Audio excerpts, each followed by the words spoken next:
Hello and welcome to another Fantasy Premier League video. My name is Steve, and since the last video, Semenyo was robbed of what would have been a 6-point assist in the final fixture of the game week. Thankfully, he did score a goal, earning himself a 7-pointer, and my team a green arrow, which took some doing without Palmer last weekend. But that extra 5 to 6 points for the Semenyo assist would have been about another 450,000 odd places into the green. As such, it was just a small green arrow of about 150 to 180k into the green, but we're still languishing around the 2 million mark or so. But anyway, today we go through why I think Foden is due to start against Fulham this weekend, as well as some other key assets like whether I think Lewis is going to be starting or not. I've also got Joao Pedro still with an unknown return date and only 0.1 million in the bank in order to deal with him. But even though I do have 2 free transfers up my sleeve, we'll go through why I'm leaning towards holding on to Joao Pedro this week. So remember to give this video a thumbs up and subscribe to the channel, especially if you get any value out of the following content. Right, so Phil Foden, I am predicting to start against Fulham at the weekend. Now, predicting the Man City lineup is the toughest lineup to predict in the Premier League, given the quality that sits on their bench. Pep has heaps to choose from and does like to rotate his players. He can play them in a lot of different positions as well, with lots of different roles as he switches through a fair few formations. Now, predicting the Man City lineup when the Champions League is midweek is the hardest of all teams to predict. But we're going to give it a crack anyway, because you can only learn by doing. And to do that, you kind of have to have some skin in the game. So midweek, Man City lined up with quite a few changes to the team that actually started against Newcastle last weekend.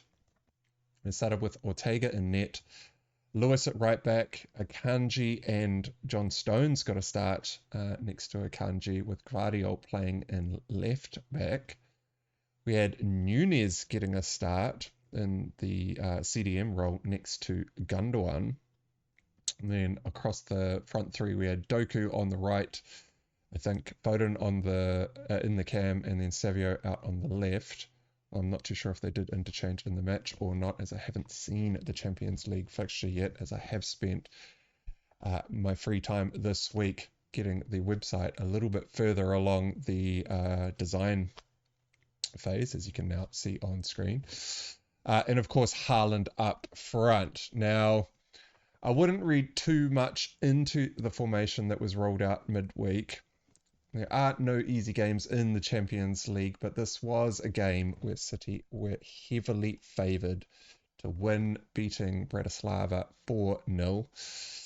Now, in the game, Haaland came off for Mikati at the 60-minute mark, and Akanji also came off for Diaz. Gvardiol came off at the 78-minute mark for Walker, and Foden also came off at the same time for Grealish. But these changes were, I think, when Pep was shutting down the game. Now, this midweek match in the Champions League is one of the better matches to give minutes to players that are either out of form or coming back from injury. Phil Foden, well, wasn't quite injured. He started the season with fatigue and then fell through a bit of illness, but he did get a start in this midweek match. Now, Man City do have some big injuries in the middle of the park, requiring a bit of a reshuffle of the pack. Now, Rodri is out for the season with an ACL injury, and De Bruyne is still out with an estimated return date sometime around or after the next international break, coming back, I think, about 20th of October or something like that.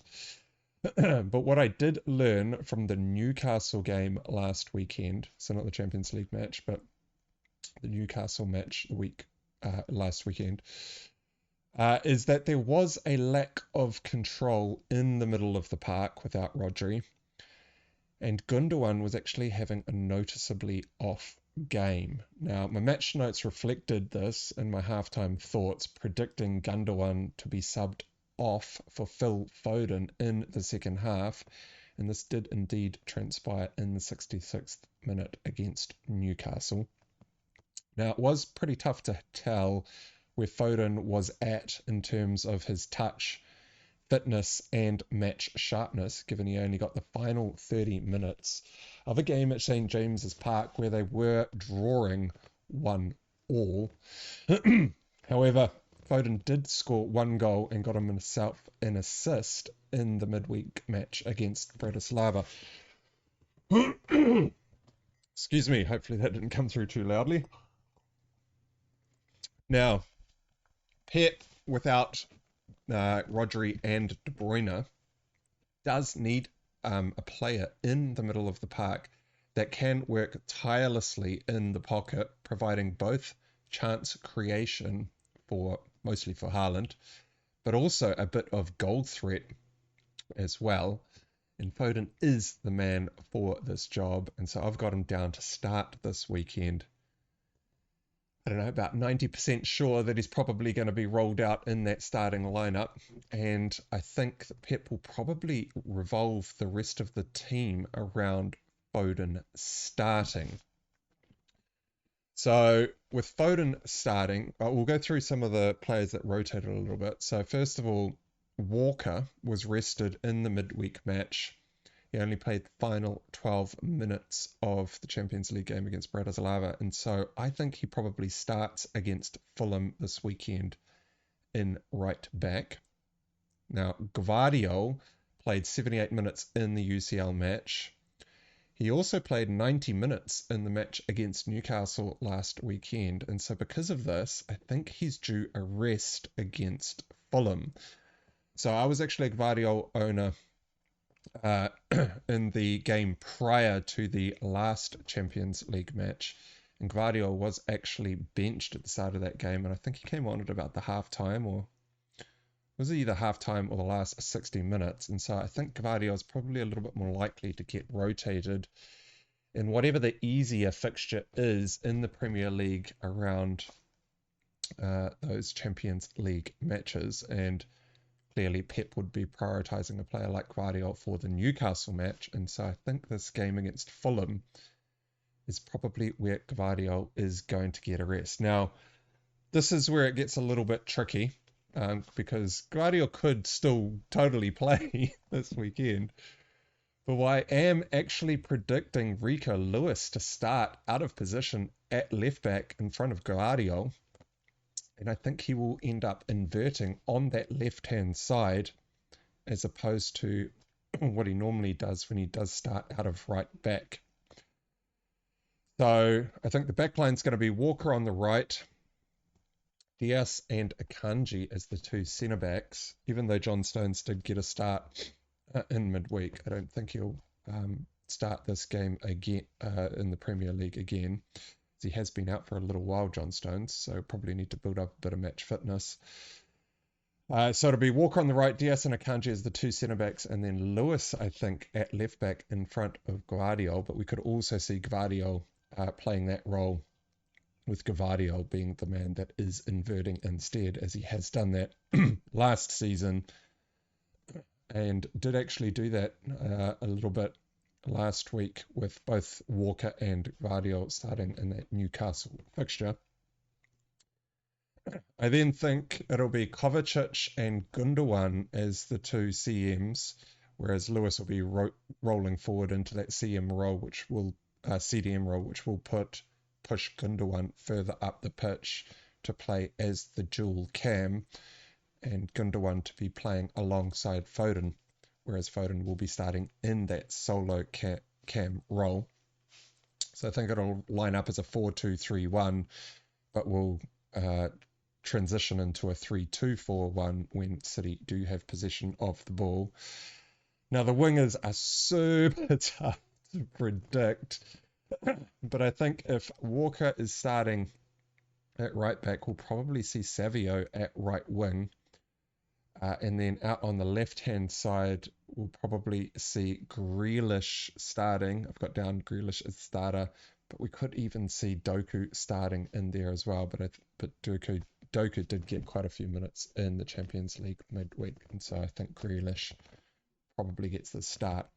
And then Haaland up front. So just to run that back real quick, Edison and Net, Walker at right back, Diaz and Akanji centre backs, Lewis at left back, Kovacic and Gundogan. It's the two CDMs with Gundogan moving forward when in possession of the ball.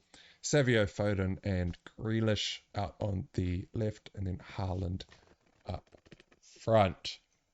Now, that is pretty touch and go with that prediction, because as soon as one player is wrong, like for instance, if Walker doesn't get the start, then that pushes Lewis into right back, Gvardiol into left back, with Lewis inverting on the right hand side, and then maybe the rest of the front line doesn't move around too much when that happens. Probably still Savio, Foden, Gundogan, and Grealish or Doku, but yeah, predicting Man City is pretty tough, but that's the predicted lineup that I am running with this weekend. And so if I did have Rico Lewis this week, I would probably be starting him in my team.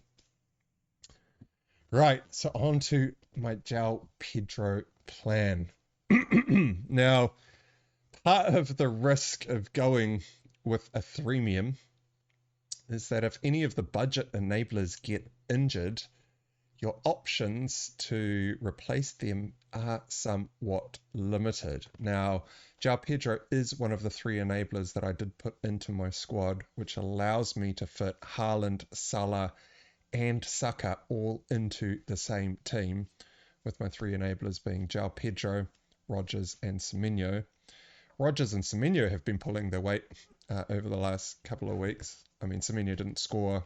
Well, he did score against Liverpool, but it was disallowed for offside. But they've been putting in some shifts in my team, whereas Pedro is the most annoying of the three to get injured, as the forward options for replacements aren't that great.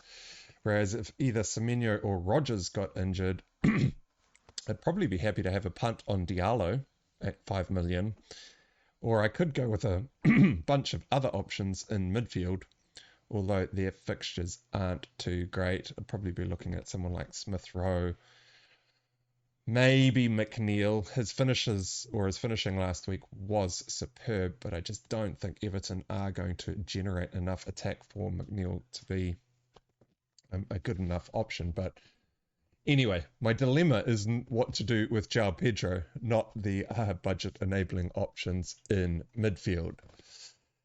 So, first of all, I don't want to spend a transfer on downgrading Pedro, as I don't think the replacement options are actually worth the transfer.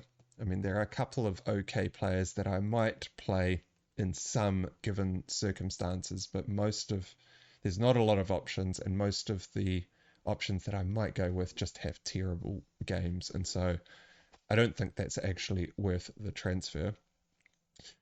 So most of those transfers look like Hail Marys to me, and so I'm more inclined to play my existing Hail Marys of either Greaves or Faze and save the transfer. However, I do have 2 free transfers in the bank, and so I do have the option to upgrade Joao Pedro. However, getting hold of some funds in my team is pretty tricky. Now, I'm definitely not selling Salah before he goes and plays Crystal Palace away. I was an owner of both Henderson and Munoz at the start of the season, and having watched a bit of Palace and how they are defending, I definitely want to have Salah for this fixture. He's actually a pretty good captaincy candidate this week, and so I will not be selling Salah. Similarly, I will not be selling Saka at home to Southampton either, as Southampton look to be the whipping boys of the Premier League at the moment. This could be 5-6 goals to Arsenal this weekend, and I'm sure Saka will get in amongst that if it does end up being a match where they do blow out the scoreline. So I can't sell Salah or Saka. I'm not going to be selling Rodgers or Semenyo because, well, Rodgers I can't really downgrade to much of anyone. Whereas Semenyo, I could downgrade to Diallo and get hold of about 0.5, 0.6 worth of funds or somewhere in that vicinity. But that's not a hell of a lot to be upgrading Joao Pedro to anyway. And so I'm definitely not selling Mbumo either. He's just a lock in my team and will be sitting there for the good run of fixtures that Brentford have in front of them. And so the only option in my team for some sort of downgrade is Pedro Porro, as I'm definitely not selling Canade. 5.0 million looks to be nailed in that Liverpool starting lineup in the centre-back and is even getting in on the goals and the assists lately. And I'm just not breaking up this Arsenal double up in defence, even though they did concede 2 goals last weekend. I do not see that continuing very often, and so it's really only Pedro Porro who I could downgrade. However, that would only give me about 1 million, as I would be going down to someone like Van de Ven at Spurs. I'd probably be sticking in the Spurs camp. I don't really love the 4.5 million options in defense. I think Van de Ven is probably one of the standout options at the moment. And I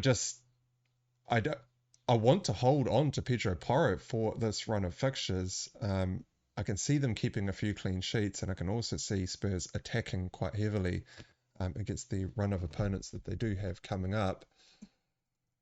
Just to quickly bring those up, Spurs play Brighton away this week. Now, Brighton's high line last week meant that their opponents were awarded a lot of opportunities to attack, and so Pedro Porro could get in amongst that. West Ham have been also pretty poor in the opening start of the season, and then Crystal Palace to follow that as well. Again, Crystal Palace haven't been performing too well. Aston Villa will be a little bit tricky, but then they have Ipswich at home. I mean, 4 out of the next 5 are amazing. They then have to play Man City, but then it's followed up with Fulham and Bournemouth away. And so I don't really want to be going sideways at Spurs just in order to get hold of an extra million in order to upgrade Joao Pedro to a 6.5 million option or less. Or actually, I do have 0.1 in the back, so 6.6 million. I just don't see it. So I think my initial plan was to look to sell Salah next week when they have to play Chelsea. They have Chelsea at home next week, which I think Liverpool will still win and probably win comfortably in terms of how much ball they have, but I don't think they're going to win comfortably by like 3 or 4 goals or anything. I think it'll probably be 1 or 2 goals for Liverpool against Chelsea next weekend, and then they have Arsenal away. And so I will be looking to downgrade Salah as I bounce around the premium options. I'm also looking to sell Semenyo next week as Bournemouth's good run of fixtures also come to an end after they play Leicester this week. So we see Bournemouth all the way down here on my fixture ticker. Leicester away before they run into Arsenal at home, Villa away, and then City at home in the next 3 after that. So the plan was to ditch one of my premiums and one of my budget enablers in order to upgrade my enabler and jump on to another premium-ish asset. And so I think saving the transfer this week and using it next week to deal with Joao Pedro, if that happens to be needed next week, would be the best option, as I will actually have access to the Salah money next week. And so I think this makes the most sense. And so I'll probably be rolling out, well, I'll probably be hoping that West Ham's poor form continues and roll out Greaves yet again. I did not want to play him last week against Aston Villa. I was just hoping for a 1 or 2 pointer, and of course he does come away with a 0 pointer, as I thought was the most likely option, or the most likely result. But I think he's got a much better shot against West Ham this week, even though it is away.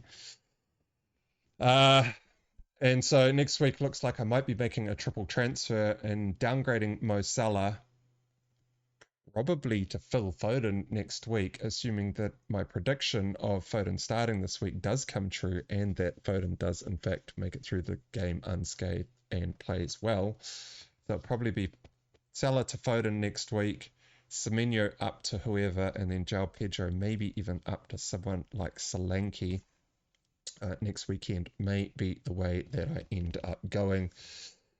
I'll also be chucking the armband on Haaland this week. I don't think there's any reason to be going against Haaland at home against Fulham. My vice captaincy will be sitting on Saka as he does come up against Southampton at home, and Southampton are, as I have already said, I think the Premier League's whipping boys. But I could also make a case for chucking the vice captaincy on Salah as he is away to Crystal Palace, and as I've already mentioned, Crystal Palace's defense is struggling at the start of the season. I think the team looks great heading into the weekend. Double up on the Arsenal defense against Southampton at home. By the way, congratulations to any of you out there who did hold Raya on your wildcard last week. Reading into the surprise benching midweek and getting the prediction right that Raya will in fact start. So I've got double up in Arsenal defense, home to Southampton, Kanate away to Crystal Palace, Pedro Porro away to Brighton. I've got Rodgers coming up at home to Man United. Man United have been pretty poor of late. They got absolutely ruined by Spurs last weekend, and Aston Villa are playing some pretty decent football. And so I see some pretty good prospects for Rodgers. We've got Salah away to Crystal Palace, Saka at home to Southampton, Semenyo away to Leicester, and Mbumo at home to Wolves. Haaland with the captaincy at home to Fulham, and I will play Joao Pedro at home to Tottenham if he looks like he is going to start. But I think he is probably going to be destined for the bench, and so I'll probably just start Greaves in front of Joao Pedro, just in case Joao Pedro does get some minutes off the bench at the end of the game, in which the Tottenham fixture is not the kind of game where I would want to be playing Joao Pedro off the bench. And all right, well, that wraps up this video. So don't forget to like and subscribe and leave us a comment to tell us what you think. Thanks for watching, and I'll see you all again next time.